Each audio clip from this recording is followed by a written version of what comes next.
gather here together in thy presence, God our Father.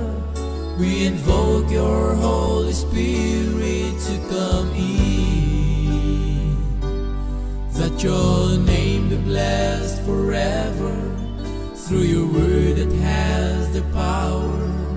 May our worship by your grace comes from within.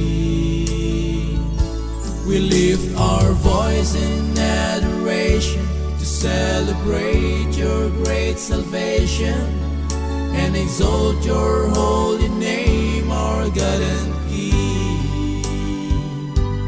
It's your love that brings us closer and teaches us to love each other. And that's the reason we, your children, like to sing songs of praise to God the Father, to Jesus Christ our great Redeemer, to the Holy Ghost that makes this truth so real. Your boundless love is everlasting, your saving grace is so amazing, and all these blessings that you give us we can share.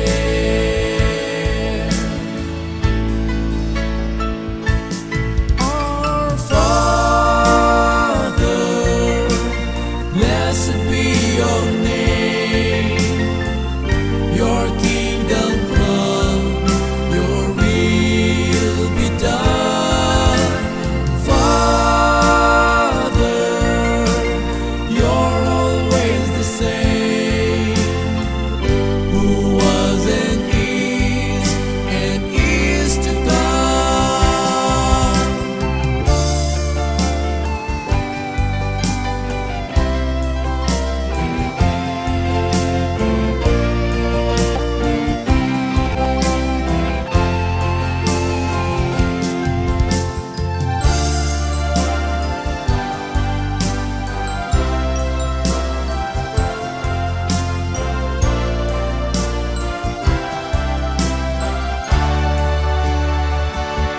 Songs of praise to God the Father, to Jesus Christ our great Redeemer, to the Holy Ghost that makes this truth so real.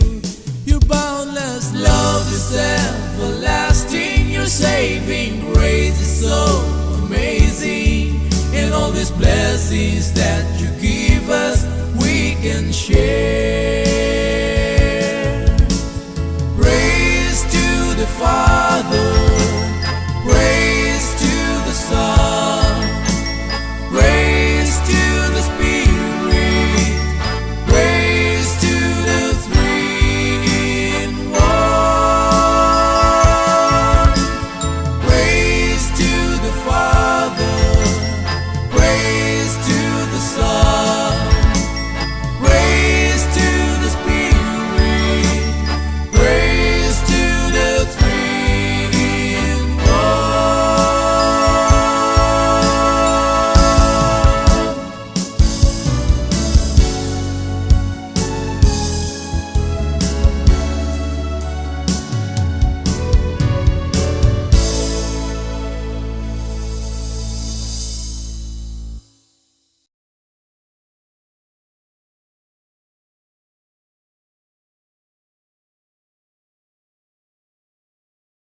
Sa mapagpalang gabi po, sa mapagpalang araw po sa ating lahat mga ginigiliw na mga kapatid, ganun din sa ating mga mahal sa buhay at ganun din po sa lahat ng tagapakinig ng programa ito, Power of God's Grace. Kami po ay nagagalak na muli kayong makakasama sa gabi ito sa ating pong programa. At din, kami po ay aming pong dalangin ay nasa mabuti po kayong kalagayan sa mga oras ito. At purihin ang Panginoon na tayo ay pinagkalooban muli ng magandang panahon sa kabila ng mga nagbabantang paglilipo sa bansang Pilipinas. Ay pasalamatan natin ang Panginoon na tayo po ay inilayo niya sa anumang kapahamakan. At ganun din, akin din pong binabati ang ating pong mga kapatid dyan sa bilang panig ng mundo. At ganun din kay Pastor, magandang gabi sa iyo Pastor, magandang gabi kay Brother Melvin at ganun din kay Brother Rico. Ganun din, parating si Part Rafi, inantay pa po natin si Part Rafi na darating. At kami po ay muling dumudulog sa inyo sa oras na ito upang tayo po muling mag-aral ng banal na salita o ng mabuting balita buhat po sa ating po. Pastor, magandang gabi sa iyo dyan. Magandang umaga po pala. Okay, magandang gabi Pilipinas. Ang pinakamaganda nito, Patrani, ay magandang oras kasi anytime nilang marinig saan, so mga kapatid, sa ating mga classmates sa pag-aaral, ngayong oras na ito, kayong lahat ay ating binabati sa matamis sa pangalan ng Panginoon Jesus mula Luzon, Visayas, Mindanao, at sa anumang bahagi ng sanlibutan ito. God bless. Balik sa iyo, Patrani. Ayan, thank you po Pastor. At kami po ay willing sa inyo mga kapatid na ihanda po ninyo ang inyo pong mga banal na kasulatan upang sabayan po ninyo kami sa pagbuklat nito at hindi upang tayo pong lahat ay hindi lamang makinig kundi tayo po ay mag-aral at pong mabasa buhat sa banal na kasulatan na ating pong pag-aaralan. Tayo po muna ay sumandaling manalangin mga kapatid, atin pong damhin ang presensya ng Panginoon. Dakila naming Diyos, muli kaming dumudulog sa inyong harapan sa oras na ito at nais namin magpasalamat Panginoon dahil ang inyong pong presensya ang siyang patuloy natin namin pong nararanasan Panginoon. Maraming salamat na kayo ay nariyan upang gabayan kami sa aming pong pag-aaral ng iyong banal na salita. Sa amin pong pagbuklat ng iyong banal na kasulatan, ituro sa amin Panginoon ang mga talata na dapat naming mapag-aralan. Dahil alam namin na salat kami sa karunungan, balit nariyan ang banal na Espiritu na siyang tutukoy sa bawat sa amin, magtuturo sa bawat sa amin. Sa Panginoon, matutunan namin ito at maibahagi din sa mga tao na siyang amin pong dalangin ko po sa inyo ang lahat ng makikinig ng programang ito. Ang panig man sila ng mundo, Panginoon, tulungan ang bawat isa, Panginoon, at ang kanila pong sambahayan na makita ang katotohanan na buhat sa inyo pong banal salita. Dalangin ko rin po sa inyo si Pastor, siyang manguna, kayo po, Panginoon, ang siyang gumabay sa kanya, kayo magsalita.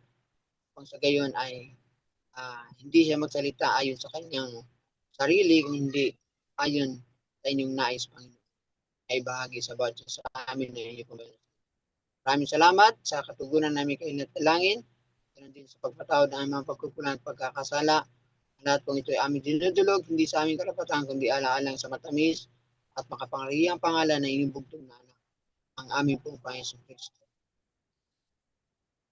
Yung pastor ay na sa pagkataon upang ibahagi ang salita ng Panginoon. Amen. Purihin ang Panginoon mga kapatid na minsan pa ay binigyan niya tayo pagkakataon upang mag-aral. Ngayon ay nandito tayo sa pangalawang bahagi ng isa sa mga Bible teachings na sa ating pag-approach. Lahat naman naniniwala ng judgment, pero tayo ang binigyan ng special message. Lalo na dito sa tinatawag na investigative judgment or pre-advent judgment. Ito yung isa sa mga teachings na dahil siguro sa approach natin, it produces more fear than faith. Pero dito, sa ating pag-aaralan natin ito in the context of the everlasting gospel. So sa ating mga classmates, ay patuloy tayo mag-pray habang nagsasalita ako dito. Hingi tayo ng guidance, ng wisdom galing sa langit upang ang mensahe, ang katuruan ng investigative judgment, it will produce faith, motivated by love, na tayong lahat ay mag-participate sa pag-share nito at sa ikatatapos ng banal na gawain ng ating Panginoon na kanyang ipinagkatiwala sa atin. So, umpisa natin, nandito tayo ngayon sa part 2. Ang last time na napag-aralan natin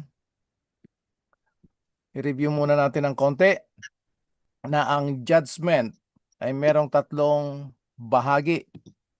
Trial o paglilitis, verdict, hatol ng hurado, kung anong napakinggan doon sa both parties at higit sa lahat sa testigo. Kaya hindi pwedeng bayaran ang testigo o mag-hire lang ng testigo o ano. Kinakailangan yung testigo, nandun siya mismo, nakita niya at the time. Okay? Ngayon, kung anong napagdesisyonan ng hurado, yon ay ipagpapatupad. Yan ang tinatawag na execution. No? Subukan muna natin, review ng konti, na ang haharap sa judgment dito sa Daniel chapter 7, hindi tayo. Kung hindi siya na nagkakatawan sa atin, ang one like the Son of Man, which is dito sa vision, sa pangitan ni Daniel, si pre-incarnate Christ. Si Jesus yan, pero pre-incarnate. Hindi pa siya, wala pa yung in the fullness of time has come, God sent forth His Son, born of a woman, born under the law. Okay, sana maliwanag sa atin yan. As much as si Jesus talaga yan, pero ang tawag natin ay pre-incarnate Christ. Dito sa Revelation, ang nakita ni John the Revelator is the resurrected Jesus Christ. The same being, pero magkaiba ang situation. Dito sa judgment, declaration ng siyang haharap laban sa kaaway, sa little horn. Pupunta siya sa Ancient of Days. Dito sa Revelation chapter 14 verse 14, siya yung merong kapangyarihan upang anihin ang bunga ng desisyon ng buong sanlibutan. The world will be divided only into two groups. Kaya tigilan na natin yung pag-promote ng ating denomination. Yung denomination natin, raised up by God Himself out of the rubbles of the great disappointment noong 1844, God raised up a movement called Advent Movement, kasama dyan sila Ellen White. Sila yung ginamit ng Panginoon to restore and reproclaim the everlasting gospel. At tayo ngayon, ito ang pinagkatiwalaan ng Panginoon. Tayo ngayon yung remnant, tayo nung nalalabi, hindi upang iligtas, kung hindi tayo ang pinagkatiwalaan ng mensaheng ito. Okay, sana maliwanag sa atin yan. Kasi natutokso tayo most of the time na by joining the church, doon tayo maliligtas. Yan ang iingatan natin. Kung merong taong tumanggap sa mensahe at nagpabaptize sa Adventist, ang meaning niyan, ang ibig sabihin niyan, dinagdagan na naman ng Panginoon ang kanyang manggagawa sa ikatatapos ng kanyang banal na gawain. At out of that, lalago siya sa pananampalataya, magagamit niya ang kanyang spiritual gift, kung ano man ang binigay ni Lord sa kanya through the Holy Spirit, yan ay i-contribute doon sa pagtatapos ng banal na gawain. Okay? So good evening sa ating family dyan sa Milagros. Mga kapatid, habang nag-aaral tayo ngayon, meron akong special request. Ipag-pray nyo naman ang Panadero family na kapatid natin, extended family natin yan sa Pogi Ministry, yung Panadero family sa Altavas, Aklan. Okay? So, kailangan nila ngayon. Pwede naman mga few minutes. Tapos pagkatapos nito, ipag-pray natin sila. No? Panadero family. Yan yung isa sa mga family na nag-host sa atin doon sa Aklan.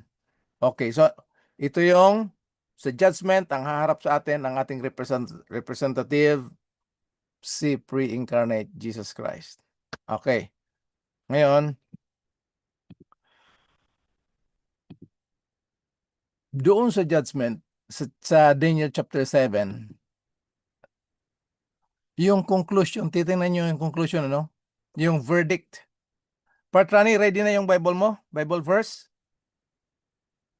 Part Rafi, kahit sino dyan sa inyo? Daniel chapter 7, verses 26 and 27.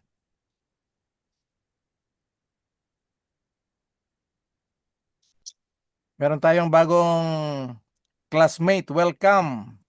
Si Daniel, Sister Angelica Nalda. Good evening sa iyo. Ang aking inaanak dyan sa Milagros, si Nico. Yan ay partner natin yan, Rafi, partner natin yan sa Masbate. Itong Milagros family sa Tawad, partner natin yan. Rafi, Daniel chapter 7, verse 26. Daniel chapter 7, verse 26 and 27. Oh, Tama? tama. 26 muna tayo. 26 muna. Hmm. Pagkatapos nito, ang hukuman ay uupo sa paghatol Mhm. at ang kanyang kapangyarihan ay aalisin upang mapuksa at ganap na mawasak. Oh. Sino yung kanyang kapangyarihan? Yan yung little horn. So yan yung kalaban sa judgment, hindi tayo. Ha? Tandaan natin yung contextually. Nagkaroon ng paglilitis at ang kanyang, sino yung kanyang? Yan yung little horn, yung maliit na sungay. Yan yung church and state. At anong gagawin pa, Rafi? At ang kanyang kapangyarihan ay aalisin Aalisin upang mapuksa at ganap na mawasak. Grabe, no? Mapuksa na tapos ganap na mawasak pa. Wala nang malalabi. So ngayon, sa ating mga classmate at mga Bible students natin, dito pa lang pipili na sila kung anong kaharian ang gusto nila. Pero pinapahayag na sa atin ng Panginoon na huwag kayo dito sa kahariang ito dahil ito ay mawawala. Okay? Verse 27. Remember, ito yung execution ng judgment. 27. At ang kaharian, ang kapangyarihan, at ang kadakilaan ng mga kaharian sa silong ng buong langit ay ibibigay sa bayan ng mga banal ng kataas-taasan. Wow. Ang kanyang kaharian ay maging walang hanggang kaharian, at ang lahat ng kapangyarihan ay maglilingkod at susunod sa kanya. Wow. Wow. Nakakatakot ba part yung judgment? Excited. Pag Exciting. merong natakot sa judgment, mali yung turo natin. Kaya ito ay nagbubunga ng takot. Pero pag pinag-aralan natin yung Bible contextually, makikita natin na bidang-bida ang ating Panginoong Diyos, ang ating Panginoon Hesus, ang Banal na Espiritu at ang kanyang bayan. At alam naman natin, tinanggap na natin na tayo ang bayan ng Diyos. Tayong lahat ng nananampalataya. Kasama yung hindi Adventist dito. Kaya lang nga, hindi pa nila alam ito kasi the way we present investigative judgment, tinuturo natin sa tao na haharap tayo sa kautusan at bibilangin, i-examine yung buhay natin. Darating tayo dyan sa pag-aaral na yan. Totoong haharap tayo sa Diyos. Pero sa pagharap natin sa Diyos ng hukom na yon, hindi tayo iimbestigahan at huhukuman. Ano bang tawag niyan, Rafi? Sisiyasatin. Hindi tayo sisiyasatin or we will not be judged by facing God na kung ano yung kasalanan natin. Alam na ni Lord yun. Dito tayo sa context ng judgment para makita natin kung gaano kaganda, kaliwanag, at nagbibigay ng buhay at pag-asa sa lahat ng nananampalataya. Kaya we have to preach the gospel in all the world that whosoever believe. So hindi sila pwede mag-believe na hindi nila narinig yung pure, unadulterated, non-commercialized gospel. Okay mga kapatid? Yan. So review ito ng pag-aralan natin last week. Ngayon,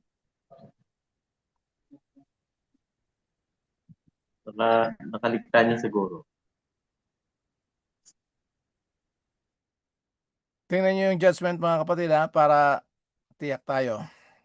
Yung judgment, yung hatol, laban sa little horn at pabor sa mga banal. Alam naman natin, kilala naman natin kung sino yung mga banal. Silang merong pagtsatsaga at pananampalataya ni Jesus at nag-iingat ng kanyang mga kautusan. Okay? So ngayon, dito na tayo sa yan yung review ng first part ng ating pag-aaral. Dito na tayo ngayon sa second part. Kaya part 2 tayo ngayon ng investigative judgment. Pag-aaralan natin ngayong gabi yung tinatawag na objective facts of the gospel. Ano yung objective facts? Okay, tapos sa next Thursday, ang bilis ng panahon, ano? Next Thursday, galing lang kami Texas, doon ako nag-present sa inyo nung Thursday. Ngayon, ngayon nandito na naman sa New York. Ang bilis ng panahon, Thursday na uli. So next Thursday, pag-aralan natin yung objections, yung kontra, bakit may judgment pa kung tayo ay iniligtas na ng Diyos, ng kanyang biyaya, at alam naman ng Diyos ang kanyang bayan, kilala niya na. Mag-uumpisa yung hukom sa judgment. So pag-aralan natin yan. Ngayon, ang focus natin, objective facts of the judgment. Nandiyan yung mga verses, picturean nyo yan, tapos double check nyo sa Bible. Ano yung objective facts? Ito yon. Objective facts are true statements that exist independently of personal feelings, personal beliefs, or personal interpretations. So hindi pwede itong interpretation ng Adventist, ng Baptist, ng Catholic. Pag sinabing objective facts, kahit anong religion mo, yung araw ay araw talaga yan, yung sun. Yung moon ay moon talaga yan. Yung earth ay earth talaga yan. Doon sa earth, mayroong gravity. Yan yung mga objective facts na hindi pwedeng i-interpret ng personal, hindi pwedeng, yan na yon. Okay? Na may hangin. Yan ang mga objective facts. They are rooted in observable, measurable, and verifiable evidence, ensuring that anyone evaluating them using the same data will arrive at the same conclusion. Yan yung objective facts. Ay ngayon, ang banal na espiritu na binigay at pinagkaloob sa atin, hindi pwedeng iba yung sasabihin niyang katotohanan sa ibang tao at iba naman sa akin at iba naman sa iyo. There is only one truth, and the truth is the truth as it is in Christ. Okay, so dito, based ito sa Cambridge Dictionary. Tingnan nyo rin sa ibang dictionary. Iba-iba yung wordings, pero ang punto ay pare-pareho. Okay, so objective facts. Hindi mo na magagalaw yan. Yan talaga yan. Okay? Ngayon, umpisa natin yung saan talaga nag-umpisa yung judgment. Pagpasok ng kasalanan dito sa sanlibutan, ang pinigyan ng Panginoon ng kapangyarihan dito sa sanlibutan si Adam. Okay, Genesis chapter 2 verse 17, 16 and 17. Ginamit ng kaaway as an agent si Eva. Nahulog at pumasok si Adam sa kasalanan. Ngayon, pagdating ng chapter 3 verse 15, dito yung unang declaration ng judgment. Tingnan natin yung judgment, ha. Partrani, pwedeng pabasa ng Genesis 3:15? Genesis chapter 3 verse 15. At pag-aalitin ko ikaw at ang babae at ang iyong binhi at ang kanyang binhi. Ito ang dudurog sa iyong ulo at ikaw ang dudurog sa kanyang sako. Yan. So dito, meron na kagad alitan. Alam niyo kung sinong unang kinausap ng Diyos tungkol dito ng pagpasok ng kasalanan sa sanlibutan? Hindi si Adam, hindi si Eva. Kung hindi, sino kausap dito, Partrani?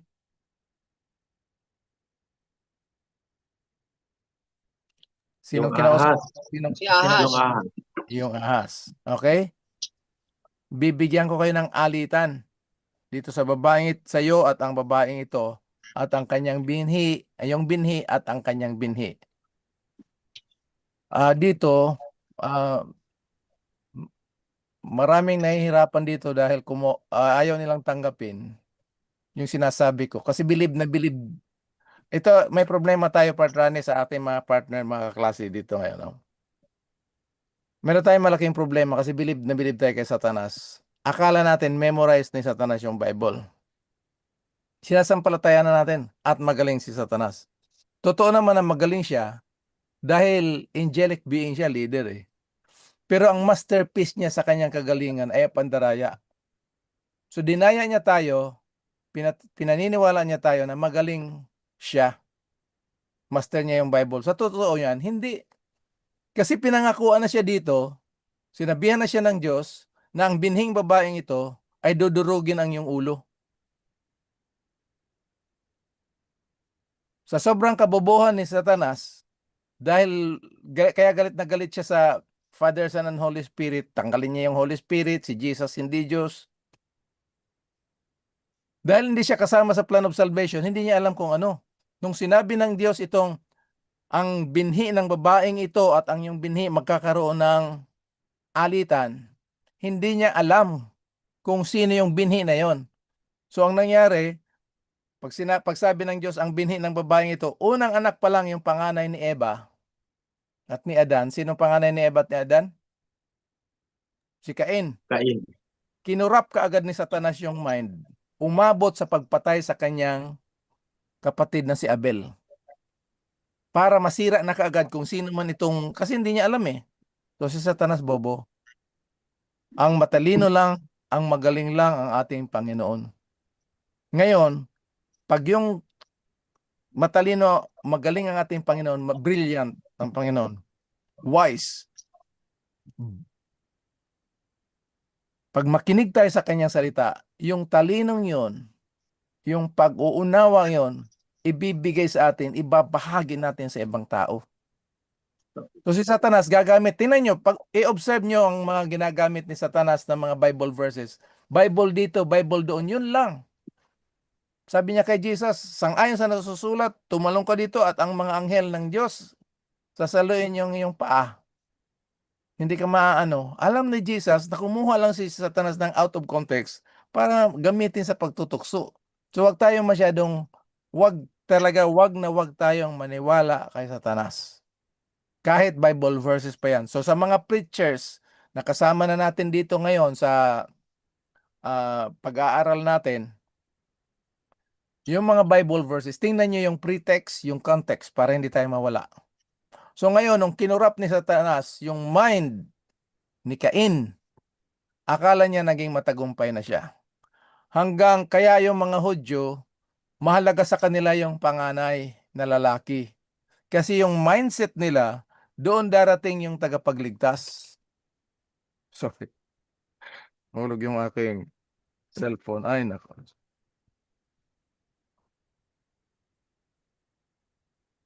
Hanggang dumating sa punto na doon sa prophecy ni Isaiah, darating ang tagapagligtas sa magitan ng kapanganakan ng isang birhen. Ang tagal naghintay nila. Si Satanas walang kaalam-alam. Nung ipinanganak na si Jesus, hindi pa rin alam ni Satanas. Ginamit niya si Herod, hanapin si Jesus. Nakuha niyo mga kapatid? Kung magaling si Satanas, dapat hindi niya nagamitin si Herod. Hindi ako galit. Patrapi. Excited lang ako. Huwag tayo maniwala sa pandaraya ni Satanas. So doon sa Genesis 3:15, doon na nagkaroon ng unang judgment, dineclare na ng Panginoon na anong gagawin ni Satanas sa batang ito, sa binhi. Wawasakin ang kanyang sakong, pero dudurugin ang iyong ulo. Ngayon mga kapatid, ayusin natin to ha. Meron bang ulo si Satanas ay spiritual siya? Ano yun magkaroon ng bungo? Skull. Pag sinabi dito na dudurugin ng inyong ulo, i-expose lang doon sa cross kung ano si Satanas bilang mamamatay at ama ng kasinungalingan. Patrabi, pwedeng pabasa ng John 8:44? John 8:44.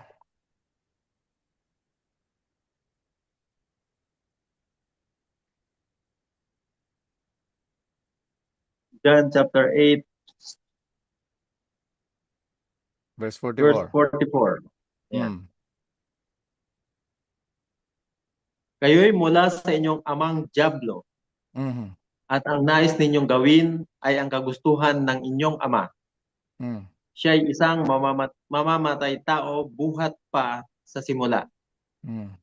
at hindi naninindigan sa katotohanan sapagkat walang katotohanan sa kanya. Mm. Kapag siya'y nagsasalita ng kasinungalingan, siya ay nagsasalita ayon sa kanyang sariling likas, sapagkat siya'y isang sinungaling at ama ng kasinungalingan. Yan. So kausap ni Jesus dito yung mga Hudyo na na-deceive ni Satan. Kung ano yung gagawin nila, papatayin si Jesus kagaya ng kanilang ama.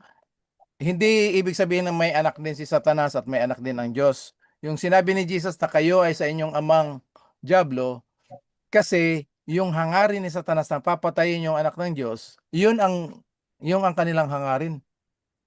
Okay? So ngayon, anong doon sa translation na yan, Partrapi, ang nakalagay sa English diyan ay murderer from the beginning. Di ba? Mm. Tingnan natin sa English. Abode, he is a murderer. Palagay nga anak. Sabi rito, siya'y isang mamamatay tao buhat pa sa simula. Yung murder sa English, murderer. Sa Tagalog, mamamatay. Mamamatay tao. Kaya lang dinagdagan nila ng mamamatay tao. Ay wala pa namang tao nung may hangarin si Satanas. Mga kapatid, kailangan i-screen nila natin lahat ng mga translation. Paano si Satan magiging mamamatay tao kung doon sa langit pa nag-umpisa yung kasalanan? Yung sinasabi ni Jesus dyan na he is a murderer from the beginning. Kasi nga yung kanyang puso, yung kanyang hangarin to take over the throne of God. Kung sino nakaupo doon, gusto niyang tanggalin yung sinasabi niya sa puso niya na I will be like the Most High. Hindi siya pwedeng maging Most High, kaya like the Most High. So, for him to be like the Most High, paaalisin niya yung nakaupo doon. Paano niya paalisin yon? By putting him to death at siya magti-take over. Yan yung first kudita na nangyari sa universe. Pero hindi naging matagumpay si Satanas. Mababasa niyo sa Revelation chapter 12. Hindi siya naging matagumpay. He was cast out. Kaya purihin ang Panginoon, mga kapatid. Walang kapanalo-panalo, walang kapunto-punto si Satanas. Siya ang mamamatay. Hindi lang tao, pati yung hangarin niya na i-take over ang Diyos. Kaya ang original translation niyan, he's a murderer from the beginning. Mamamatay siya. Kahit sino pwede niyang patayin, na gusto niyang patayin. Doon sa cross, inexpose ng Diyos kung ano ang nasa hangarin ng puso o isip niya, yung plano niya, na papatayin niya yung anak ng Diyos. Ngayon, ang dating sa mga tao, dahil na-crucify si Jesus, parang si Satanas ang nagpatay kay Jesus, yung kasalanan natin. Hindi yon.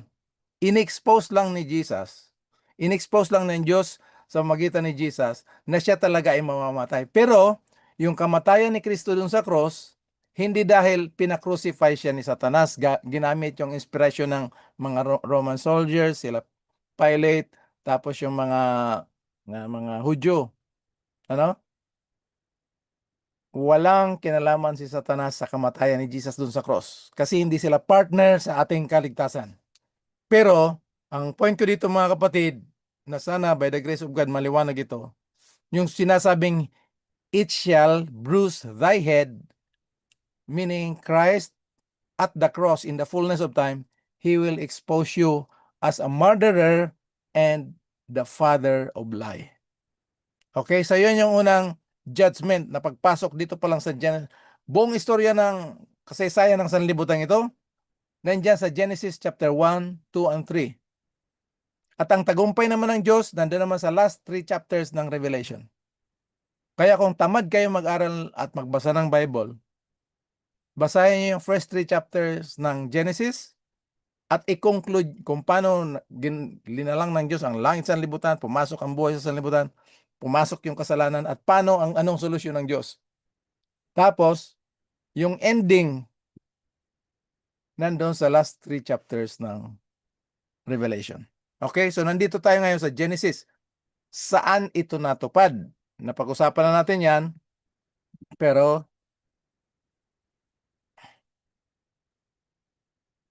yung sinabi ko, doon gagawin sa cross. Patrani, pwedeng pabasa ng John chapter 12,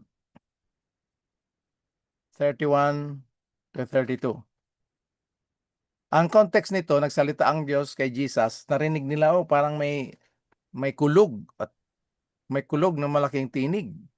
Sabi ni Jesus, yan ay hindi para sa akin kung hindi para sa inyo. Nasa context ito ng yung word na now, yung ngayon, nasa context siya ng cross event. Mangyayari na yung cross.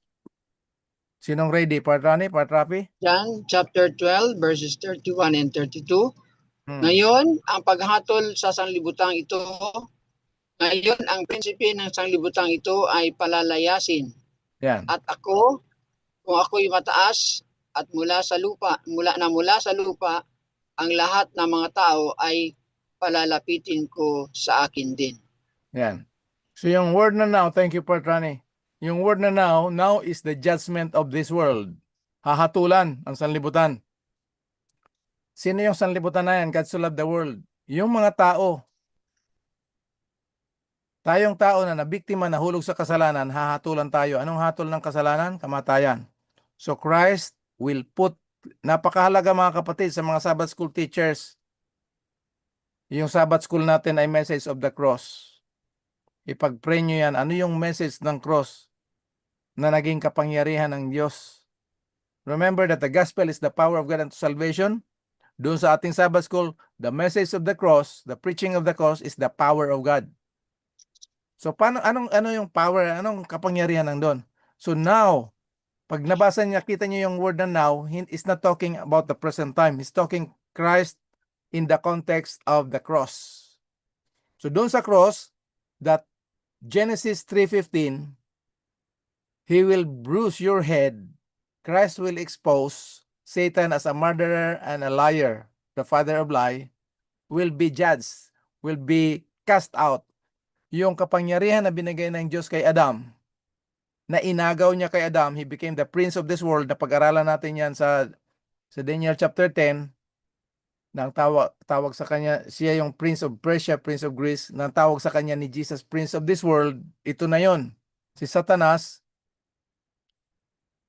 ay palalayasin. Wala na siyang business dito kasi na-overcome na ni Jesus through the cross. Okay? The wages of sin is death. So when Christ died, Christ paid the full wages of sin. Si Satan walang contribution sa kamatayan ni Jesus. Christ died because of the curse of the Father against sin na iniatang sa kanya doon sa kanyang pagkabuhay at his birth. Okay? Ngayon, so dito na nangyari ito yung tinatawag na objective facts of judgment. Wala pa tayo doon, meron na nangyari, tayo ngayon ang mga beneficiary ng ginawa ng Diyos. Dumating na lang tayo dito, by nature, makasalanan tayo. Yan, objective facts yan. Pero bago pa tayo dito, dumating naman, meron ang ginawa ang Diyos para sa atin. Okay? So ngayon, titingnan natin yung objective facts kung ano tayo kay Adam by birth at anong ginawa ng Diyos sa atin kay Christ by faith. Romans, hindi na natin babasahin ito, pero pag may chance kayo, basahin nyo. Nandiyan yung 2 Adams. Hindi yan redundancy, yung verses 15, 16, 17, 18, 19. Makikita nyo yan by one man and another man. Si Adam yan, tsaka si Jesus. Hindi yan redundancy. Magkaiba-iba yung point ni Paul sa verse 15, 16, 17, 18. Kino-contrast lang ni Paul ang detail kung ano tayo kay Adam by birth at ano tayo kay Christ by faith. So Romans chapter 5 verses 12 to 21, that which comes to men, sa lahat ng tao sa pamamagitan ni Adam. Anong meron tayo kay Adam by birth? Kasalanan. At yung resulta ng kasalanan nito, actually, ang kabayaran nito kamatayan. Pero dahil, because of the gospel, nakakaranas tayo dito sa sanlibutan ng kamatayan na tulog. So dito sa kamatayan na tulog, napaka-importante nito mga kapatid. Ang tulog na nararanasan ng kamatayan dito sa sanlibutan, yung pagkatanda, nagkasakit, nagpakamatay, na disgrasya at pinatay, yung limang yan. Lahat yan puro tulog. Kaya pinagpe-pray natin yung mga tao nagkakasakit. Pinagpe-pray natin yung matanda nanghina. Oh. Meron mga bata pa, mga players o ano na disgrasya. Yung iba pinatay. Yung iba nabigo sa pag-ibig, nagpakamatay. So yan yung consequences. So yan ang kay Adam. Hatol tungo sa kamatayan, condemnation. Bakit? Sapagkat mayroong pagsuway.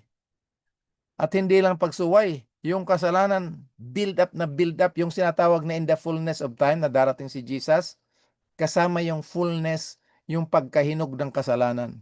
Kung saang hinog na yung kasalanan, doon inani ni Jesus, inilagay sa kamatayan, doon sa cross. Pabasa part rapi ng 2 Timothy chapter 2, chapter 1 verse 10. Sorry. 2 Timothy chapter 1 verse 10. Part Rafi? Ikalawang Timoteo, Kapitulo 1, talatang 10. Oh. Subalit ngayon ay nahayag sa pamamagitan ng pagpapakita ng ating tagapagligtas na si Kristo Jesus. Oh, yan yung first coming ha. Yan yung first Oh. coming ni Jesus, nagpakita. Okay. Tapos, anong ginawa? Na siyang nag-alis ng kamatayan at nagdala ng buhay at sa kawalan ng kamatayan tungo sa liwanag sa pamamagitan ng Ebanghelyo. Yan. Through the gospel natin maintindihan na unang dating ni Jesus dito, inalis niya yung kamatayan. Sa English, abolished. I-abolish. Oh. Oo. Tinanggal talaga. So wala na tayong kamatayan. Believers and unbelievers, tutulog lang tayo. Kaya lang doon sa resurrection, syempre magkaibang oras yun. Pero sana maliwanag ito sa atin mga kapatid. Ano? Ngayon, yan ang ginawa ng Diyos sa atin kay Kristo. Iniligtas tayo mula sa kamatayan. So kung anumang kamatayan ang dadanasin natin dito sa sanlibutan, either tumanda tayo, nagkasakit, disgrasya, pinatay, o ano man yan, meron tayong buhay na pag-asa na pagdating ng ating Panginoon Hesus, tayo ay gigisingin. Bakit gigisingin? Kasi ngayon pa lang meron na tayong eternal life. Immortality yung hinihintay natin sa second coming. Yung eternal life binigay na sa atin. Okay? 1 John 5:11. Hindi natin babasahin. Tingnan nyo na lang mga classmates. 1 John 5:11. Ito ang patotoo na tayo ay binigyan ng buhay na walang hanggan at ang buhay na ito ay nasa kanyang anak. So ito yung summary ng Romans chapter 5 verses 12 to 21. Objective facts. Tayo ngayon na mga nabubuhay ngayon, meron tayong binigyan tayo ng Panginoon ng freedom of choice. Pipili tayo. Mananatili tayo kung ano tayo kay Adam by birth o dito na tayo mamuhay to the power of the Holy Spirit kung ano tayo kay Kristo by faith. In Jesus Christ, we have righteousness, qualification para sa judgment, na tayo ay pasado sa judgment because of the righteousness of Christ. My hope is built on nothing else but in Jesus' blood and His righteousness. Meron na tayong eternal life, declared not guilty, justified. Okay? We have obedience in Jesus Christ. Kaya pagdating ng judgment, sabihin, you are not worthy to enter heaven kasi makasalanan ka. Anong sasabihin natin? Sa sarili ko makasalanan ako, pero namatay na ako kasama ni Kristo dun sa Diyos, sa cross. Ngayon, ang buhay na meron ako ngayon ay hindi ako, kung hindi si Kristo. Kaya pagpasok ng judgment, bakit in favor of the saints? Because of Christ's righteousness. Okay? Dahil sa katwiran ni Kristo, ito yung idadamit niya sa atin, pero tatanggalin niya muna yung damit natin ng makasalanan. Pag tinanggalan ka ng damit sa public, kasi judgment ito eh, nakakaya talaga yon. Pero, yan ang isa sa mga dala ng kasalanan yung kahihiyan. Tapos tatakpan tayo ng righteousness ni Jesus Christ.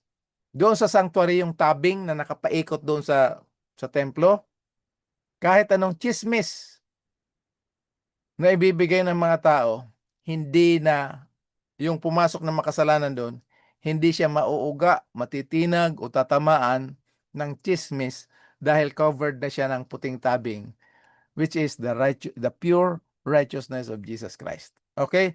So ito yung summary ng Romans chapter 5 verses 12 to 21, the objective facts of judgment. Tingnan natin, paano pumasok yung kasalanan dito? Patrani, Romans chapter 5 verse 12.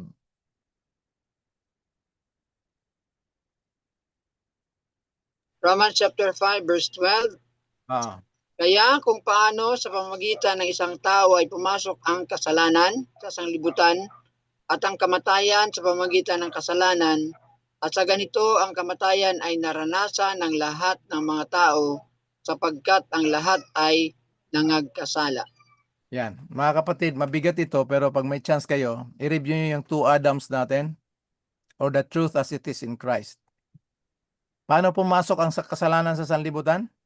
Sa pamamagitan ng isang tao. Sino yan? Si Adam. Ngayon, pagpasok ng kasalanan, ano ang dala ng kasalanan? Kamatayan. Kamatayan. At ito ay dumating sa lahat ng tao, kaya walang exempted, mga kapatid. Ilagay natin yan, alalahanin natin, na ang kasalanan na pumasok sa sanlibutan sa pamamagitan ng isang tao ay dumating sa lahat ng tao. Bakit? Sapagkat lahat ay nagkasala. May exempted? Wala. Siyempre, wala. Po.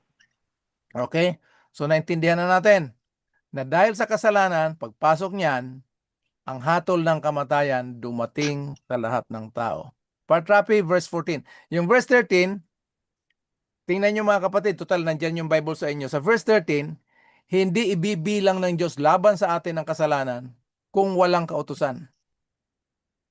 Noong 1997, doon nagbo-boom yung cellphone dito sa Amerika.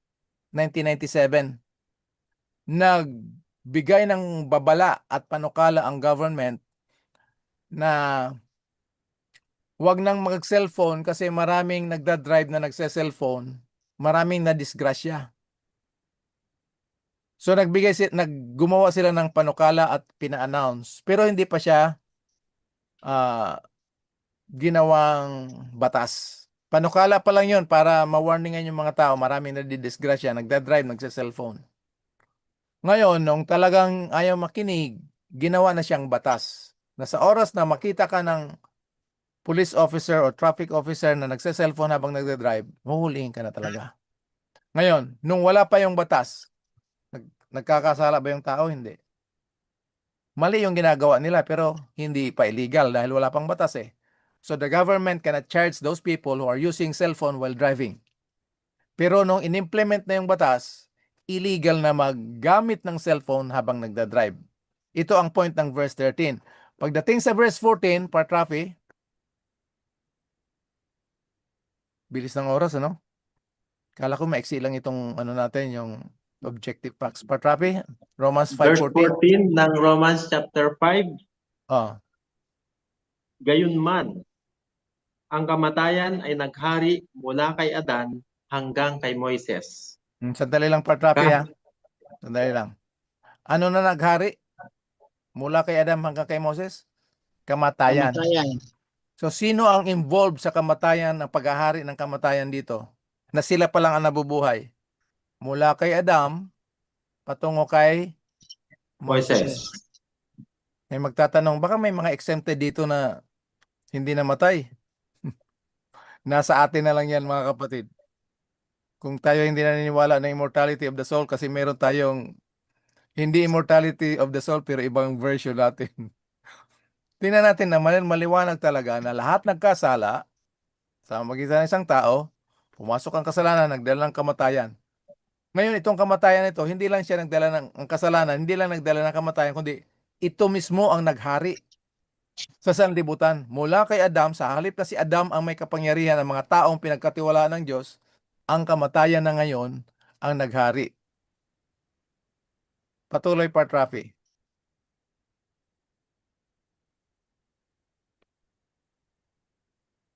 Part Rafi?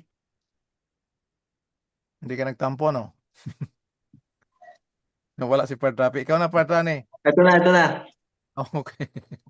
Kahit sa kanila na hindi Oh. nagkasala ng tulad sa paglabag ni Adan Oh. na siyang anyo ng isa na darating.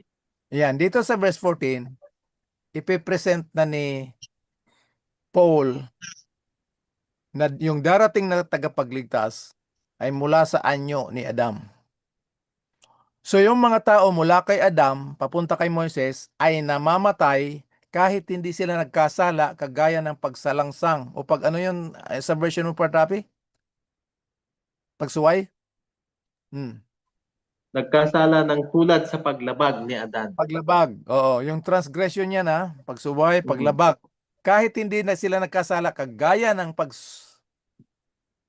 Paglabag, paglabag. pagsuway, pagsalangsang. Oo, pagsalangsang, namamatay pa rin sila.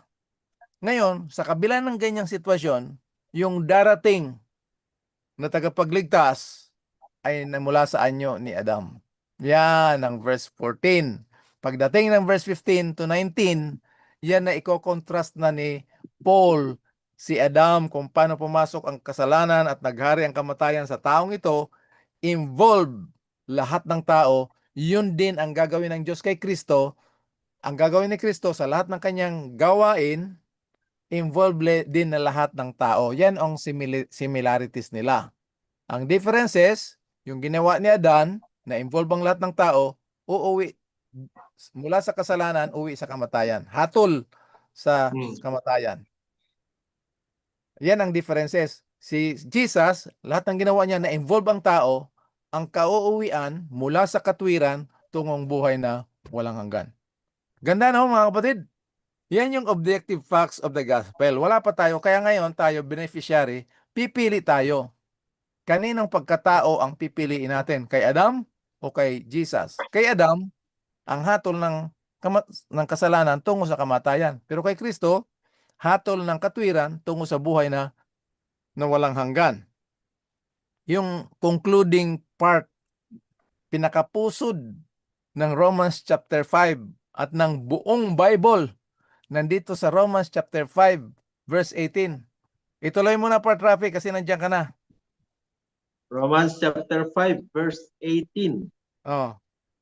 Kaya't kung paanong sa pamagitan ng isang pagsuway ay dumating ang kahatulan sa lahat ng mga tao. Wow. Gayon din naman, sa pamagitan ng isang matuwid na gawa ay dumating sa lahat ng mga tao ang pag-aaring ganap at buhay. Yan ang wow na wow. Wow na wow. Tingnan niyo yung verb tense dito mga kapatid. Dumating. Hindi darating, kung hindi dumating. So kung ano tayo ngayon, beneficiary tayo, pipili tayo sa benefit na tatanggapin natin.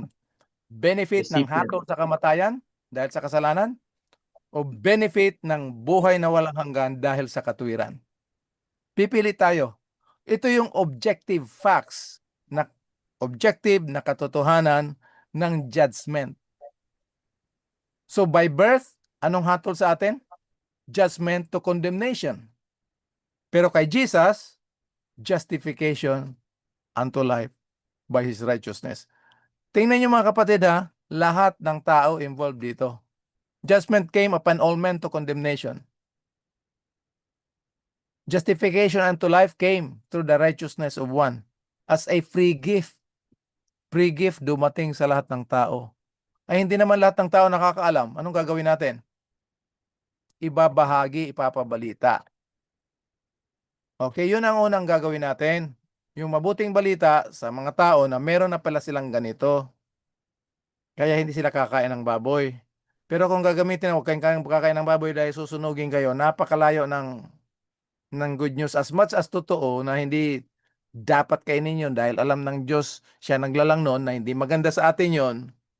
Una munang natin makita ang ginawa ng Diyos na pagmamahal sa atin sa magitan ng pagbigay ng kanyang bugtong na anak.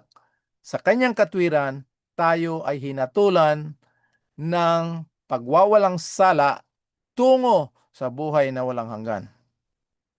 Wow na wow talaga yan. Okay, so yan yung objective facts. May nangyari na sa atin.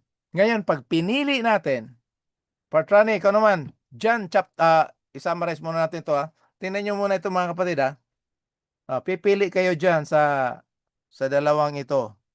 Kaya ngayong gabi, dito tayo sa kanan, sa right side, Christ righteousness. Okay? Kay Adam, isang tao nagkasala, damay tayo lahat sa kanyang pagsasalangsang, ang hatol tungo sa kamatayan dumating sa lahat ng tao. Sa magitan ng isang katwiran na pamumuhay ng ating Panginoon Hesus, ang hatol tungo sa pagwawalang sala ay uuwi sa buhay na walang hanggan, dumating sa lahat ng tao. Okay? Sa Partrani, ikonsulta natin ito kay Jesus kung tama talaga ito. Si Jesus ang source ng ating katotohanan. John chapter 5 verse 24. Enjoy ba tayo dyan? Bless ba tayo mga listeners? I-share nyo ito ha. Bible marking nyo, picturean nyo, screenshot. John Patrani? chapter 5. John chapter Oh. 5 verse 24. Katotohanan, katotohanan sinasabi ko sa inyo, ang dumirinig ng aking salita at sumampalataya sa kanya na nagsugo sa akin ay may buhay na walang hanggan at hindi mapapasok sa paghatol, kundi lumipat na sa kabuhayan mula sa kamatayan. Okay. Dito sa verse na to, merong dalawang reaction. Nakikinig ng salita ni Kristo at nananampalataya sa nagpadala sa Kanya. Pag dumating yung mensaheng ito, meron tayong dalawang gagawin. Hindi as a contribution, kung hindi as a response bilang tugon. Makinig ng kanyang salita at manampalataya. Sa susunod pag-aralan natin ito, ano itong salita na dapat natin pakinggan? Pag sinabing, heareth my word, remember that the word is Jesus Christ. In the beginning was the word and the word was with God. Pwedeng pabasa ng para malaman natin kung ano itong word na ito. Na bakit kailangan makinig tayo kay Jesus. Hebrews chapter 1 verses 1 and 2. Hebrews 1, 1 and 2. Ang Diyos na nagsalita ng unang panahon sa ating mga magulang sa iba't ibang panahon at sa iba't ibang paraan sa pamagitan ng mga propeta. Okay. Yan yung una. Po. Tapos sa verse 2, ay nagsalita sa atin sa mga huling araw na ito sa pamagitan ng kanyang anak na siya ay itinalaga na tagapagmana ng lahat ng mga bagay na sa pamagitan naman niya ay ginawa ang sanglibutan. Verse 3. So kanino tayo? Okay na Partrani. Mahabang verse yan mahabang passage yan. Dito sa verse 2, kanino tayo makikinig? Paano tayo kinakausap ng Diyos? Sa pamagitan nino? Ng kanyang anak. Anak.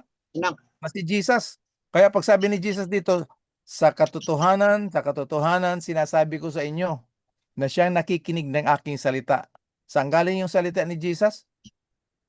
Sa Ama na nagpadala sa kanya, wala siyang ibang gagawin kung hindi yung naririnig niya sa kanyang Ama. So ngayon, pag ito ay tayo ay tumugon sa pakikinig sa kanya at manimpalataya sa nagpadala sa kanya, anong mangyari sa atin, Partrani? Anong mangyari? Meron ng Partrani? Tulog ka na? Anong meron tayo? Buhay. Buhay na walang hanggan. Paano nagkaroon tayo ng buhay na walang hanggan? Dahil Dahil hindi na sa tayo pakikinig.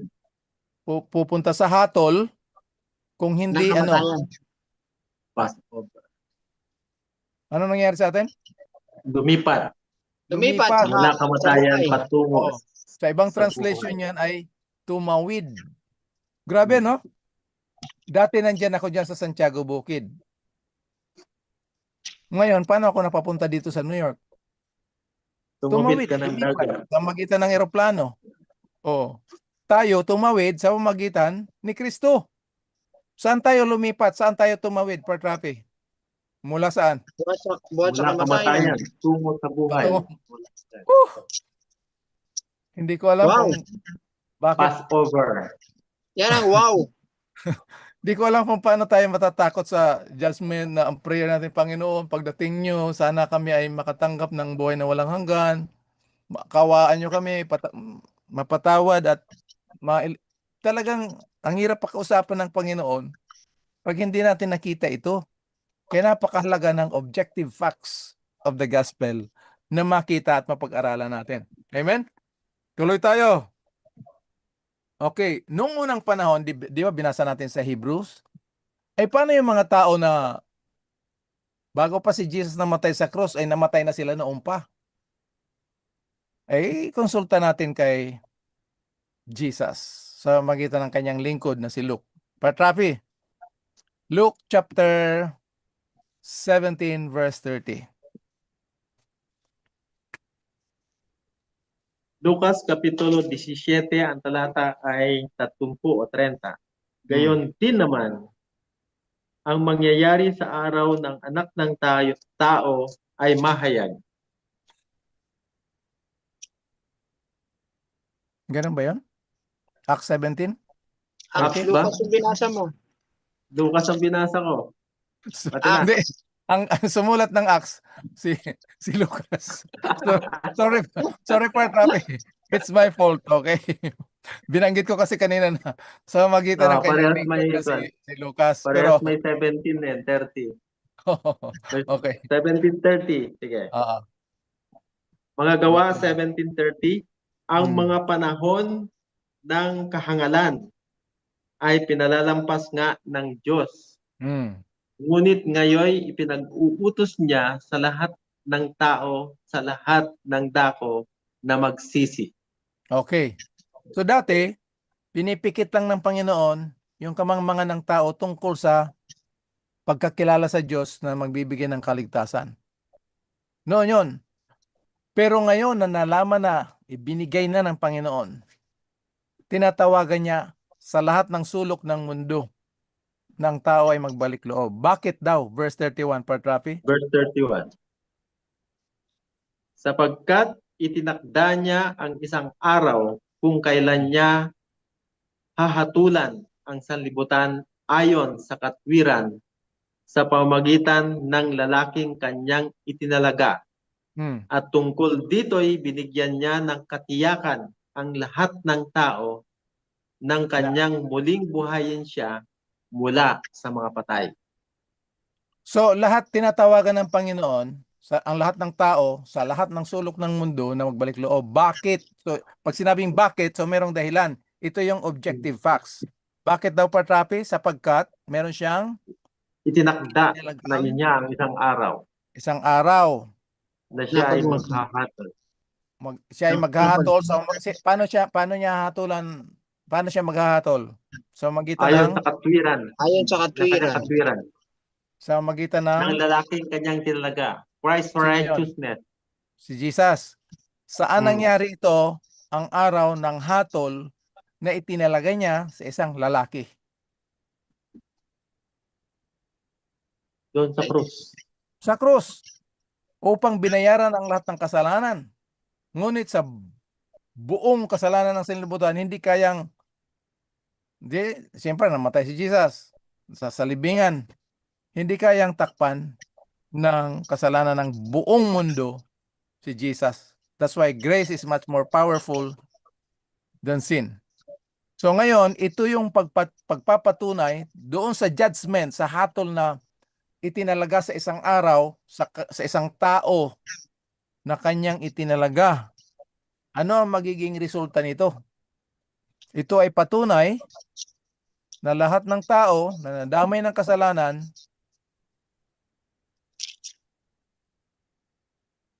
merong katiyakan. Ano ang selyo nito, Partrapi? Ano ang selyo ng judgment na tapos na pabor sa tao? Dito sa verse 31. Ano ang proof? Ano ang patunay? Yung resurrection. Yan. Buhay. Praise Buhay na the maguli. Lord. Grabe, no? Oh, Ganda nga, no? Ganda, wow. grabe. Ngayon ko lang nabasa to, ah. So, yan ang tinatawag na objective facts of the judgment. Ngayon, Proof dalawang to all men. ano na lang tayo, 2 o 3 para matapos na tayo kasi ang bilis ng kalaban talaga natin ng oras. Ano ang gagamitin ng Diyos sa paghatol? Romans chapter 2 verse 16. Patrani. Romans 2:16. Tayo po dito. Sa araw na hatulan ng Diyos ang mga lihim ng mga tao ayon sa aking ebanghelyo sa pamagitan ni Hesukristo. Anong gagamitin na basihan ng judgment? Ebanghelyo. Ebanghelyo. Gospel. Oo. So, hindi yung Life, death, aakyat tayo sa resurrection. langit, haharap tayo sa 10 Commandments, i-examine yung pangalan natin. So, lahat na nakakarinig niyan kahit Adventist, takot. Bakit takot? Kasi wala naman sa ating hindi guilty. Oh, so dadalhin tayo ng Diyos, paharapin sa 10 Commandments, tapos titingnan yung kasalanan natin. Ay, pag may kasalanan ka, Patrapi, at ako, magkatabi tayo doon. Laglag. Oh, anong gagawin ng Diyos? Ihugulog tayo wala talaga sa Bible yan. My goodness. Ewan ko bakit. So, pagtuunan natin ang pansin nito, isama nyo ito sa Sabbath School, mga kapatid. Yung the message of the cross. Kasi doon ang hatol ng Diyos eh. Ngayon, nung tinawag na sa magitan ng kanyang bugtong anak, tinatawag na ang lahat ng tao magbalik loob. Dahil meron na tayong hatol, pabor sa atin. Pero pag hindi tayo tumugon doon, God will hold us responsible. Okay? So ngayon, sabihin, anong context nito? Baka isang verse lang ito. Balik tayo sa verse 15, Partrani. Verse Anong context 15. nitong hahatulin itong mga, ano yun? Mga lihim? Ano yung sa version mo? Mga lihim ng mga tao. Ano yung lihim? Baka, anong lihim yan? Tingnan natin yung context. Verse 15. Actually, umpasahan mo sa 14, Partrani, para mas maganda. Sige, Romans chapter 2 verses 14 and 15. Sapagkat kung ang mga hintil na walang kautusan sa katutubo ay nagsisagawa ng mga bagay ng kautusan, ang mga ito na walang kautusan ay siyang kautusan ng kanilang sarili. Verse 15. Na nagtatanyag ng gawa ng kautusang nasusulat sa kanilang puso. Sandali lang, Partrani. Sandali lang. Nasusulat saan? Kanilang puso. Yan yung tinatawag na lihim kasi walang nakakakita ng intention ng puso. Kasi iniisip natin na may ginawa akong sikreto. Pagdating ng judgment, naku, ayaw ko sanang gawin yun, pero natukso ako kaya sinekreto ko na lang. Pagdating ng judgment, ihahayag ng Diyos. Hindi yung ganun, ha? Hindi yan itong sa verse 16 na yung God will judge the secret of men. Ang secret dito, anong nasa puso natin? Obedience from the heart or disobedience na nagmumula sa puso? Kasi yung disobedience sa puso, wala kang sinasabing laban sa Diyos, pero yung buhay natin hindi naging sang-ayon sa kalooban ng Diyos, sa programa ng Diyos. Maliwanag po ba sa atin yung tinatawag na secrets? Secrets of men is what is in the heart. Ulitin mo, Partrani, yung pakiulit yung, mali naman yung sabi ko na ulitin para akong commander dito eh. Pakiulit nga, Partrani, Romans chapter 2 verse 15. Na nagtatanyag ng gawa ng kautusang nasusulat sa kanilang puso na pinatotohanan ito, pati ng kanilang budhi, at ang kanilang mga pag-iisip ay nasumpungan o nangagdahilan sa isa't isa.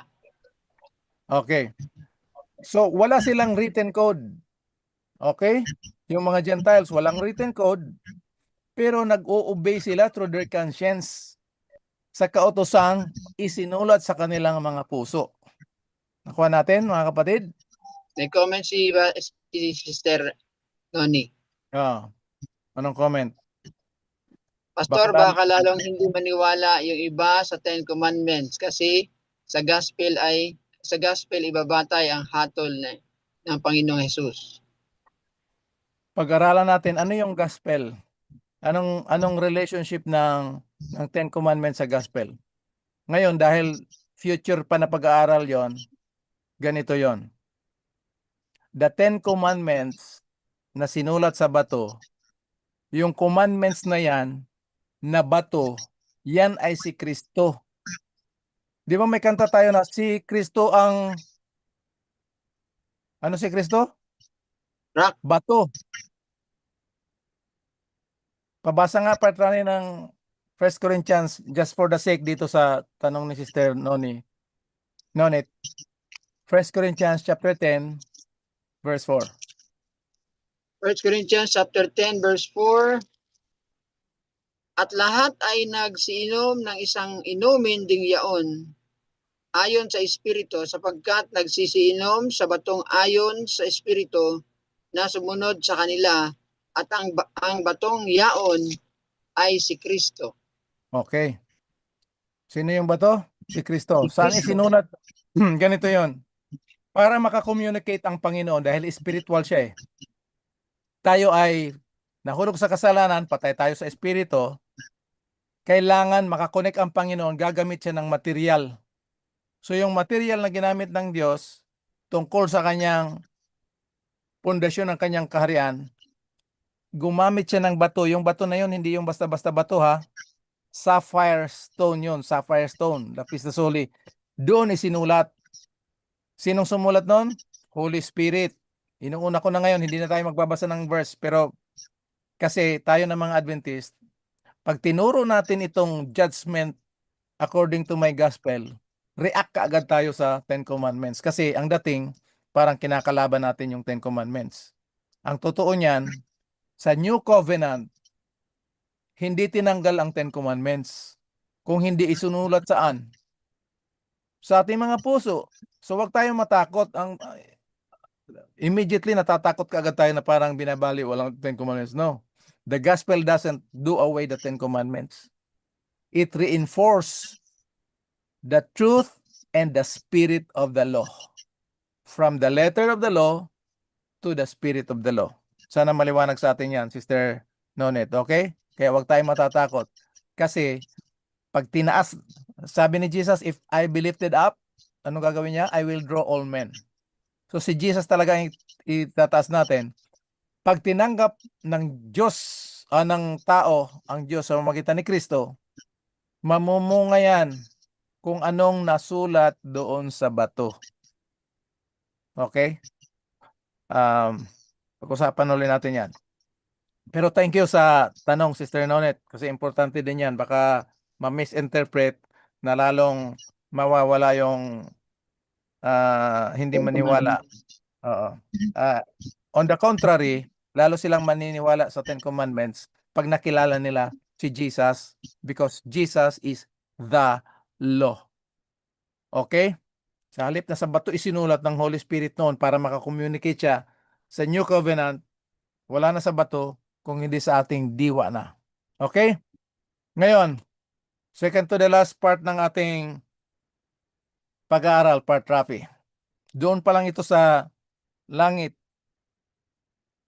ipinakita na ng Diyos yung pagrebelde ni Satanas at ano ang solusyon sa problema ng kasalanan na magbibigay ng hatol. Revelation 12:10. Revelation chapter 12, verse 10.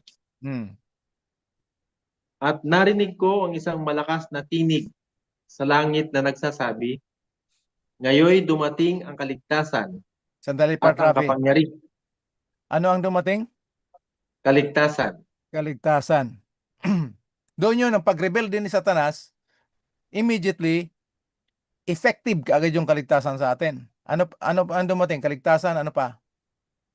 At ang kapangyarihan At ano pa? at ang kaharian ng ating Diyos At ano pa? at ang kapangyarihan ng kanyang Kristo Wow, bakit daw? sapag, Bakit dumating yung sa atin? Bakit? sapagkat itinapon na ang tagapagparatang Oh, sa ating mga kapatid hmm. na siyang nagpaparatang sa kanila sa harapan ng ating Diyos araw at gabi. Gaano tayo 24/7. anong oras tayo inakusan ng kaaway, Partrapi? 24/7. Meron bang pahinga si Satanas? Wala. Kahit Wala. Pero natutulog, dahil sa kahit kapangyarihan matutulog nating tayo mamaya. Kristo, oo, sa kapangyarihan ng ating Kristo, itinapon na, talo na naman si Satanas, wala na siyang kapangyarihan. The accuser of our brethren is cast down through the power of Christ. Saan yung power of Christ inihayag? Doon sa Sa cross. Sa gospel. Yan, tama yan. Kasi yung message of the cross is the gospel, the power of God. Amen? So ngayon, kayong dalawa magbabasa ng dalawang verses. Okay? Una, ikaw na, Partrapi, kasi nandiyan ka na. Partrani, sa'yo yung 1 John 4:17. Partrapi, Romans chapter 3 verse 19. Nung wala pa tayo sa gospel, takot ang meron tayo. Sige. Romans chapter 3 verse 17. Romans chapter 3 verse 17. Hmm. At ang daan ng kapayapaan ay hindi nila nakilala. I'm sorry, 19. Nandiyan sa Okay, verse 19 ng Romans Hmm. chapter 3. Yan. Ngayon ay nalalaman natin na anumang sinasabi ng kautusan, Hmm. iyon ay sinasabi sa mga nasa ilalim ng kautusan upang matahimik ang bawat bibig at ang buong sanlibutan ay mapasailalim ng hatol ng Diyos. Wow. Ano ang role ng kautusan ng Ten Commandments? Para nandito si Sister Nonet. Anong role ng kautusan? Anong gagawin sa mga Patahimikin, bibig natin? patahimikin, Oh. ititikom ang bawat bibig natin. Ang tanong dito, pinahintulutan na ba natin ang Ten Commandments na tumahimik yung ating mga bibig? Remember chapter 3, conclusion ito ni Pablo na hindi lang hintil yung mga makasalanan, Hmm. pati yung mga Hudyo. Pwedeng pabasa ng verses 9 and 10 and 11 part, Rafi, para makita natin kung sino yung patatahimikin dito sa verse 19. Okay, verse 9, 10, and 11. Ah, Ano ngayon? Tayo bang manghudyo ay nakakalamang? Hindi, kahit nasa anong paraan. Sapagkat amin nang napatunayan na ang lahat ng tao, maging mga Hudyo, mga Griego, ay nasa ilalim ng kapangyarihan ng kasalanan. yan. Gaya Oh. ng nasusulat, walang matuwid, wala, kahit isa, wala, ni isang nakakaunawa, wala, ni isang humahanap sa Diyos. Verse 12, lahat ay lumihis, sama-sama silang nawalan ng kabuluhan, walang gumagawa ng mabuti, wala, kahit isa. Oh. Exempted ba tayo dyan na nagtuturo ng Ten Commandments? O kasama Hindi. tayo sa guilty na dapat tumahimik, pinapatahimik ng Ten Commandments? Walang Kasama exempted. tayo. Oh, walang gumagawa ng matuwid, walang naghahanap sa Diyos, lahat. Mula sa Hudyo, mula sa Hintil, papunta ng Hintil. Hudyo.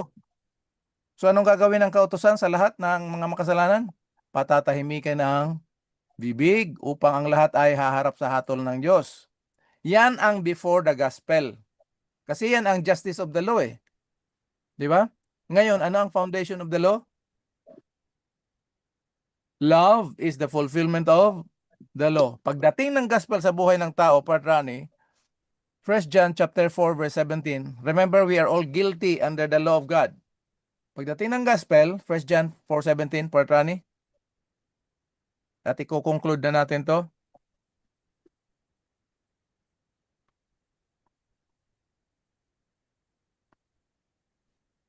Nakamute yata si Partrani.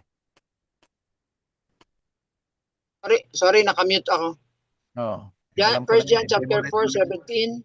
Memorize na kita, Partrani eh.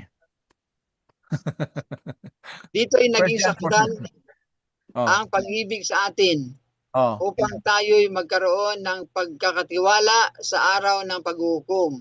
oh. Sapagkat kung ano siya, ay gayon din naman tayo sa sanlibutang ito. Amen. Anong meron tayo sa pagdating ng araw ng paghukom, Partrani? Magkaroon tayo ng pagkakatiwala. Nakatiwala. We have boldness. Meron tapang hindi dahil sa ating sarili, kung hindi dahil kay Kristo. Nakita natin yung contrast, mga kapatid. Outside of the gospel, we are all guilty. Kahit nagtuturo tayo ng Ten Commandments, sabi ni Pablo, yung mga Hudyo, nagtuturo sila ng Ten Commandments eh. But they're still guilty at kailangan ng Ten Commandments, ipatitik, ano yun? Ipapasara, Papatikom. tikom yung lahat ng bibig. Sana nangyari na sa atin yan. Pero ako nagsasalita pa ngayon. Pero ang isasalita natin, yung katwiran ni Jesus na sumunod ng kautusan.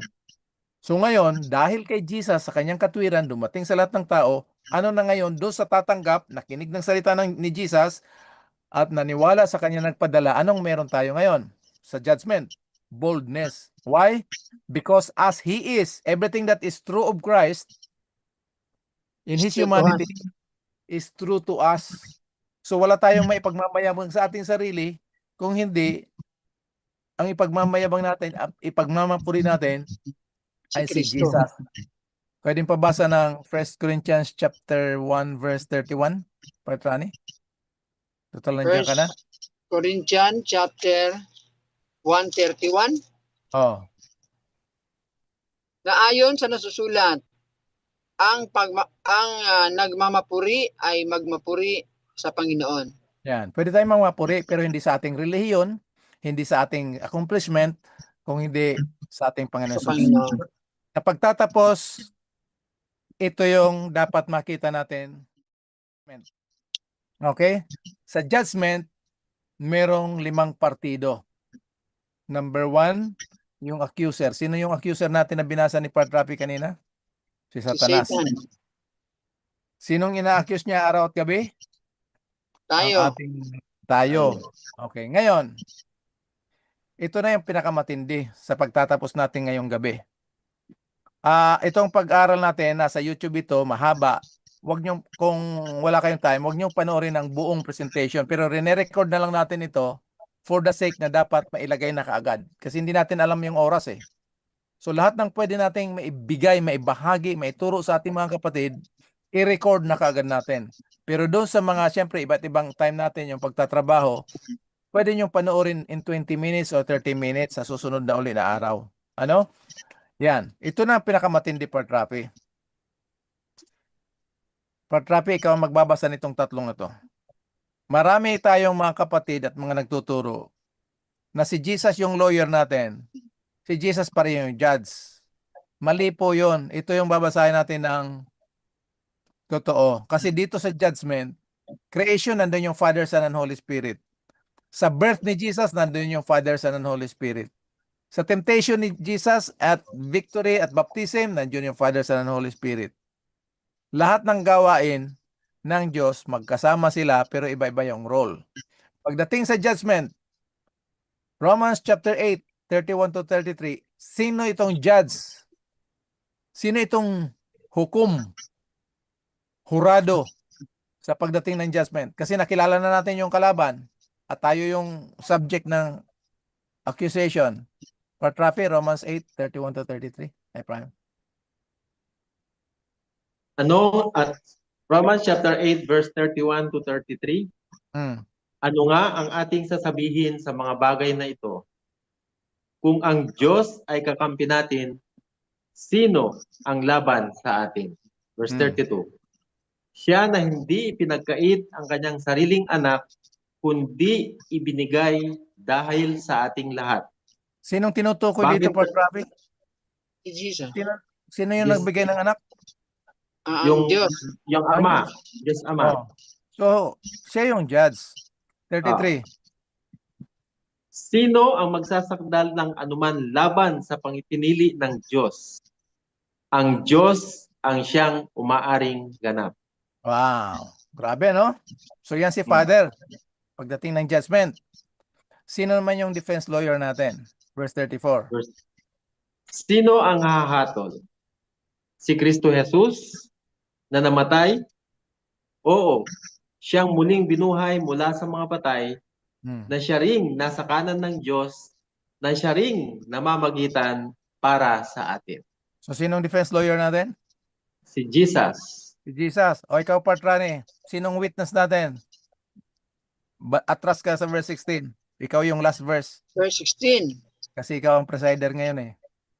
Ang Espiritu rin ang nagpapatotoo kasama ng ating Espiritu Na ano daw? na tayo'y mga anak ng Diyos. Okay. Pag nagalit ka sa kapwa mo, sa kasama mo sa simbahan, kasama mo sa bahay, sa halip na murahin mo, mahalin mo. Kasi pag mura, walang value. Kukot ni value. Pag mahal, mataas yung value. Anong sasabihin mo doon sa kagalit mo? Anak tayo ng Diyos. Yan. Sa mga Magkapatid mainitin ng tayo. ulo at mahilig magmura, palitan nyo yung pagmumura nyo ng pagmamahal. Doon sa taong kinagagalitan mo, mahalin mo ng anak ka ng Diyos. Kasi yun ang patutuo ng Banal na Espiritu eh. Di ba? Holy Spirit, parang nakakatawa siya. Pero ang patutuo ng Banal na Espiritu, pagdating ng harap natin sa Diyos, pagpapatutuo ng testigo na tayo ay mga anak ng Diyos. So sa judgment, sinong mag-a-accuse? Si Satanas. Sinong i-accuse? Tayo. Sinong judge? The Father. Defense lawyer? Si Jesus. Witness, Holy Spirit. Partrapi, may talo ba tayo dyan? Wala. Kasong walang katalo-talo tayo. Pag natakot tayo sa judgment, Kailangan natin pumunta sa Mandaluyong yan pag natakot pa tayo. Partrapi, i-conclude mo na ito ng inyong take out at si Partrani ang huli. So magandang Okay, gabi thank mga you. kapatid. God bless us all. Ayan, thank you. Ganda ng objective facts. Ngayon ko naunawaan yung tunay na kahulugan ng objective facts sapagkat sa gabing ito, lahat ng napag-usapan natin ay totoo at ito ay kailangan nating sampalatayanin at tanggapin na yung judgment ay hindi dapat tayo matakot bagkus tayo dapat ay excited na. At ito na ay ating ipanalangin sa Panginoon upang sa ganon ay tayo ay makauwi na doon sa tahanan na inihanda sa atin ng Panginoon sapagkat itong mundo na ating kinalalagyan ngayon ay punong-puno ng walang katiyakan. Pero syempre, mas maganda na uuwi tayo doon sa tahanan na inihanda ng Panginoon sa atin na mas marami ang mga tao na makilala itong katotohanan ito. Sapagkat itong katotohanan ito sa halip na magbibigay ng kagalakan sa bawat puso ng ating mga kapatid, ng ating kapwa-tao ay takot. Pero ngayon naunawaan natin yung tunay na kahulugan ng judgment na ito pala ay pabor sa bawat isa sa atin. Gaya nga nitong sa conclusion natin, ito yung kaso na walang katalo-talo. Sapagkat lahat ng pabor ay nasa panig natin. Dito sa Pilipinas ay napaka-hot topic ngayon yung impeachment trial ng ating Vice President kung saan ay nagkakaroon ng tawag dito, yung dalawang partido, yung prosecution panel at saka yung defense panel ay nagtatagisan ng talino para just sa bahagi ng prosecution ay makakuha sila ng judgment laban sa Vice President. Yung defense naman ay makakuha sila ng acquittal. So walang katiyakan. Pero dito sa judgment sa atin ay meron tayong katiyakan. Dahil yung ating accuser, pinakita ka na, talo na. At yung ating hukom, kakampi natin. Yung ating tagapamagitan, yung ating attorney ay kakampi rin natin. Yung witness ay nasa atin. So walang dahilan para tayo ay matalo. Ang dahilan lang kung para tayo ay mapahamak kung pipiliin nating manatili kay Adam. Kung saan si Adam, tayo ay kanyang dinala sa kasalanan at kahutulan tungo sa kamatayan. Kailangan nating piliin ang ating Panginoon Kristo na kung paano ipinahamak tayo ni Adam sa pamagitan naman ni Kristo ay ni-reverse niya yung damage na mula sa kasalanan, karoon tayo ng katwiran, mula kahatulan, tayo ay pinawalang inaring ganap at mula kamatayan, tayo ay tumawid na tungo sa buhay na walang hanggan. Kaya sa gabing ito, dito sa mga nasa Pilipinas, tayo ay makakatulog na mahimbing sapagkat nakakatiyak tayo na bagamat inaakusahan tayo ng ating accuser, meron tayong tagapagtanggol, ang ating Panginoon Jesus, at kakampi rin natin ang hukom, kakampi natin ang witness, kaya tayo ay makakatulog ng mahimbing at magkakaroon ng panibagong bukas sa ating mga buhay. So, Amen. yun. Medyo napahaba pero talagang maganda kasi yung ating pag-aaral kaya na-excite ako. Amen. Thank you, Patravi. Amen. Praise the Lord. Amen. Ayan, thank you, Part. At ganun din kay Pastor sa napakagandang presentation. At nakita natin ang katulad nga sinabi ni Part ay wala tayong katalo-talo. Akin lang po, bago po tayo mag-end, nais ko pong batiin yung ating pong mga nakasama sa gabi ito. Sister Merna Doctolero, Angelica Nalda, na ito ay aking estudyante dati. Yan din nakasama din natin si Joseph Elison Lyson Doctolero Sr., si Brother Ernie, magandang gabi sa iyo, Brother Ernie. At ganun din Sister Noni Santos. At ganun din sa mga hindi ko po hindi po nabanggit dito, hindi po nakaregister mga kapatid. Kami po nagpapasalamat sa inyo na kayo po ay po nakasama sa gabi ito. Ayan, bago tayo mag-end mga kapatid, atin po muna hilingan ng closing prayer ang ating pong tagapanguna, si Pastor Ipe. Pastor, kayo po muna yung manalangin. Tayo manalangin. Sa prayer. Ama namin banal, salamat Panginoon sa katotohanan, sa katuruan na nagmumula sa inyong banal na salita tungo sa paghukom na ito ay pabor sa inyong mga anak. Tulungan ko kami Panginoon na ma-absorb namin ito upang maibahagi ito bilang kasama ng mabuting balita dahil ang hukom na ito ay pabor sa inyong mga anak. Sa gabing ito, ang aming mga classmates, ang bawat isa sa amin, sa magitan ng pagpapala at liwanag, karunungan ng langit ay aming maranasan ito at maibahagi mula sa loob ng church, sa family, sa loob ng church, at sa lahat ng gagawin naming evangelism. Upang ang mga tao ay matuto, makilala kayo, tanggapin bilang malalalang ang tagapagligtas. At sa hukom, meron na kaming katiyakan na kami ay pasado dahil sa katuwiran ng aming Panginoon Hesus at patotoo ng banal na Espiritu. Salamat Panginoon at sa gabing ito kami pansamantalang maghiwa-hiwalay, patuloy na biyaya, pag-iingat ng langit ang aming maranasan. Dinadalangin namin ang aming mga kapatid na mayroong mga kahilingan na hindi pa naman nila nabanggit, ngunit batid ninyo ang kanilang mga nasa isipan at mga pangangailangan. Higit sa lahat, ang Panadero family sa kanilang pinagdadaanan ngayon na ang kapangyarihan ng langit, kapangyarihan ng inyong kanang kamay, ang siyang maghipo sa buong pamilya, higit sa lahat sa kanilang pinagdadaanan, nararanasan ngayon, na sila bilang kabahagi ng isang pamilya kaming lahat ay makakaranas ng tagumpay at kagalingan. Salamat Panginoon sa pagtugon sa aming panalangin. Papuri, kaluwalhatian, kapangyarihan ay binabalik namin sa inyo, kalakip ng kapatawaran ng mga kasalanan. Itong lahat ay aming tinanggap at pinapasalamatan sa matamis na pangalan ng inyong bugtong na anak, aming tagapagligtas na si Panginoong Hesus. Amen. Part 20? Amen. Amen po. Salamat po, Pastor. Muli mga kapatid, kami po sa pangalan po na bumubuo ng programang ito, kami po ay nagpapasalamat na kayo po ay amin po nakasama at ganoon din na kayo ay amin pong sa loob ng isang oras tayo po ay muli nagkasama at sa ating pong pagtulog sa gabi ito, mapayapa tayong matutulog dahil ang Panginoon, ang kaligtasan ay pinagkaloob sa bawat isa sa atin at ang kasiguraduhan ng patnubay ng Banal na Espiritu ay siyang ating pong mararanasan sa buong gabi ito. Muli, kami po ay nagpapasalamat sa inyo at nag-iwan ng God bless us all mga kapatid.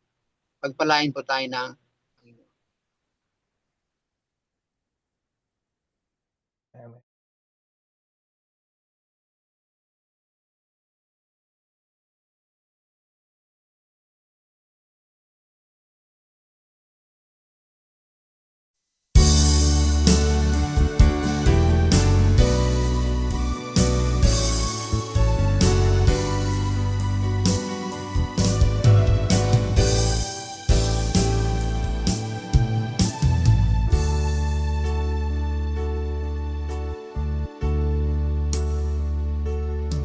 As we gather here together in thy presence, God our Father, we invoke your Holy Spirit to come in, that your name be blessed forever through your word that has the power.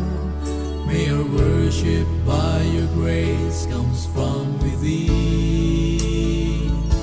We lift our voice in adoration to celebrate your great salvation and exalt your holy name, our God and King. It's your love that brings us closer and teaches us to love each other, and that's the reason we, your children, like to sing songs of praise to God the Father, to Jesus Christ our great Redeemer, to the Holy